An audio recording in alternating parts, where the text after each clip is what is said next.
As far as actually experiencing the complex and constantly changing tides of hostility, peace and cooperation between different cultures and faiths that bordered each other hundreds of years ago, Crusader Kings III never really had any in-depth systems to let you really feel these shifts, as typically you're always at war with rulers of hostile faiths. But Fate of Iberia completely changes this. You will experience rising tensions as the peninsula edges towards a period of hostility, or even a time of compromise and peace. All of these being triggered by what characters do, with things like war and murder raising the tensions, or friendships being formed and long periods of peace allowing you to enter a period of conciliation, meaning you can actually have a massive impact on deciding the future of every character in Iberia. The flavor pack of course has a bunch of other additions as well, but let's be honest, you're all here for the struggle mechanic, so I'll jump into that first. Also, if you are new around here, do consider subscribing. We're flying towards my goal now, and honestly, I'd really appreciate every single one of you who does subscribe. Anyway, there's 3 types of characters involved in the struggle.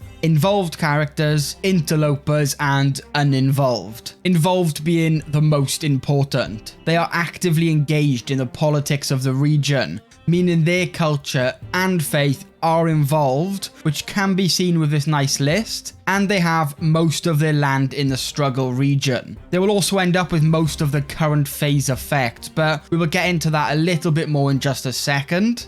Then you have interlopers. These are kind of outsiders that are present in the region, so this includes characters of a different faith or culture, but they still have their capital there. They will experience some effects from the current phase, but not as much as the involved characters, and of course, uninvolved are, well, uninvolved. There's 4 different phases available and 3 different endings. The initial phase is opportunity, and it represents a time of uncertainty where nothing is really limited. You're still able to wage holy wars, and converting to other involved faiths or cultures is actually cheaper. Also, interfaith marriages are allowed, so during this phase there's not too many dramatic changes. Then from opportunity, the struggle has 2 paths it can progress to, depending on the catalysts that happen. So things like war add points towards hostility, and more friendly actions will take you to conciliation. But first, let's get into hostility, which makes wars cheaper to declare,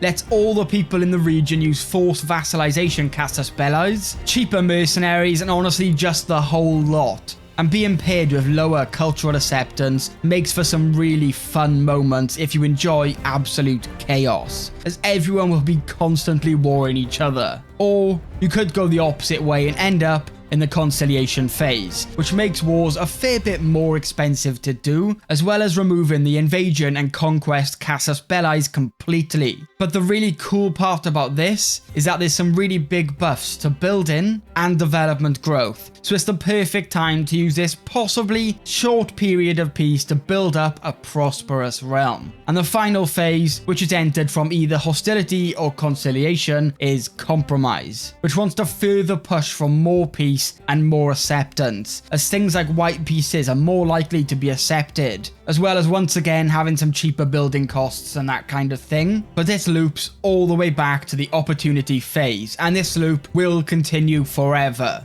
unless you do take one of the 3 decisions to end the struggle finally. And I just wanted to quickly say I do really like the gameplay loop the game chucks at you with the struggle. It's a massive change from the normal gameplay, and it just keeps things feeling fresh, with new goals and things to do that aren't just playing tall or map painting. Like, you can truly roleplay and be a part of ever-changing tensions without just taking everyone as a vassal. And this is pretty huge for me, and honestly, I couldn't be happier. But anyway, on to the ending decisions. The first, dominance. The ending to wipe out the other faiths and cultures and take your people to the top of Iberia, given a huge 50% increase to converting counties and the choice between 3 modifiers for your house. It does have some pretty big requirements though, so it won't exactly be easy to achieve early on, but once done, you can convert anyone and everyone pretty quickly.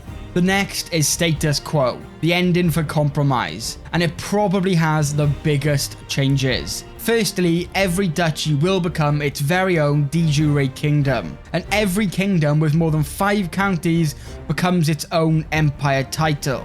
And it does completely destroy Hispania permanently. So taking this decision will allow you to attempt to live peacefully with neighbours of opposing religions without the fear of one of them just making the empire title and having claims on all your land. And finally, détente, the ending for conciliation. And my favourite change to this is the fact that every ruler of Iberia can help all other rulers in defensive wars from outsiders. So even though you're not exactly the biggest friends, you hate the people from outside a little bit more and would rather them there than some random guy from England coming down, Seems fair.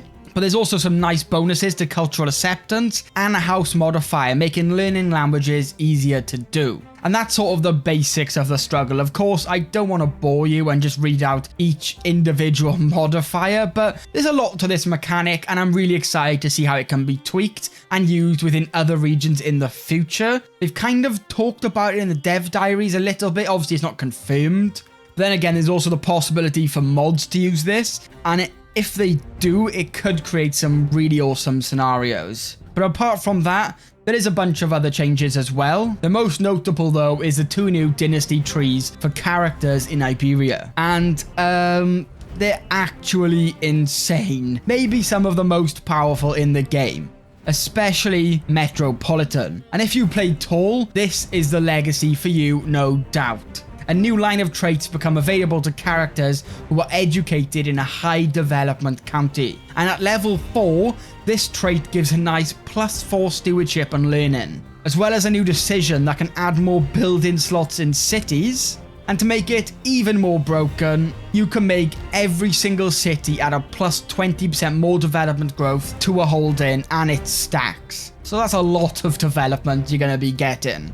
The next, Coterie, has some nice changes all around as well, like being able to assign your house members to court positions for free, saving you a fair chunk of change, but Unity may be the best, especially for intrigue. As if you do end up going the path where you just set your family up on really powerful thrones everywhere, you will most likely eventually lose the position of house head, so you'll be unable to call house members to your wars. Well, Unity allows all house members to call all other house members to wars. Yes, intrigue just got a massive buff. There's also a few interactions added that I didn't expect, and they're pretty great. Now, some of them will only appear in certain stages of the struggle, so do be aware of that. One thing I do like is you can now personally invite other characters to come to your realm for feasts, and they do the same by sometime offering you. And if you invite a character of a different culture or faith, it'll actually give you some points towards the next most peaceful phase. Or if you hate someone, you can foment a revolt, exchanging some gold for instability inside their realm, and this gets me excited, as I've always really thought the idea of paying money to cause some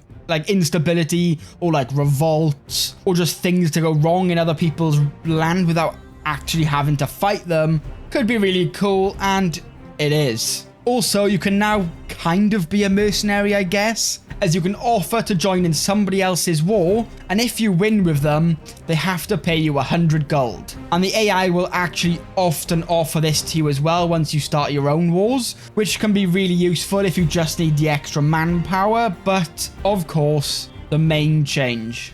Yes, chess. It works in a similar way to duels, but you get to select between 3 tactics: martial, intrigue, and learning, to try and outmaneuver your enemy. The crazy thing, if you border each other and the land on either side of the border isn't either of your capitals, you can actually wager land. Yes, you can literally bet land on a game of chess now in CK3. And on top of all of that, there's just a bunch of other additions that really tie up this flavor pack and, in my opinion, make it something very special. From all new clothing to buildings, like the cathedral that generates 3 gold per month in Santiago, or the Alcazar of Segovia, making the holding almost impenetrable. And possibly the first of its kind, a special building slot that is about a natural structure with the Rock of Gibraltar. As far as I'm aware, there's none others like this in the game. They're all actual buildings. So yeah, this is actually really cool to see. Wasn't expecting that either. And that's like most of the features you get with the actual DLC. But of course, like with most updates, there is a free update to go alongside with it. And the free update gives you the ability to share a Head of Faith title across multiple faiths by using a new tenet, right, which can be seen with the new faith that shares the Pope. And you can do this yourself. Once you reform a faith, all you have to do is just select the right tenet and you'll keep your current Head of Faith. Dissolution factions are a new type of uprising where their only goal is to destroy their liege's title, setting all their vassals independent, and goddamn, this one's insane. A nice way to completely send a kingdom back to a bunch of quabbling rulers. You also get access to a few new options with clan government contracts. My favourite though being the Ghazi status. This makes the vassals' holy wars cheaper, as well as giving both of you plus 10% more piety. So if you want your faith to steamroll the peninsula, this is the way for sure. Just set all your vassals on this contract and watch them go ham, just holy warring everyone. Now, I'm sure there could be more that I've missed, but I did want to keep this pretty short, but still try and cover the basics for you. And it is around £5, which, for the amount of content you get, I think's pretty amazing. And I'm just really hoping this is the direction Paradox takes with future flavor packs. Like the Viking one was cool, but this is just a whole nother level with the addition of the struggle, as right now playing in the struggle region is my favorite place to play. Just no other area has this amount of depth or real-time change in politics between the rulers. But honestly, I'd love to hear your thoughts on the flavor pack in the comments as well. Do you prefer it than the Northern Lords one? Do you hate it? What do you think?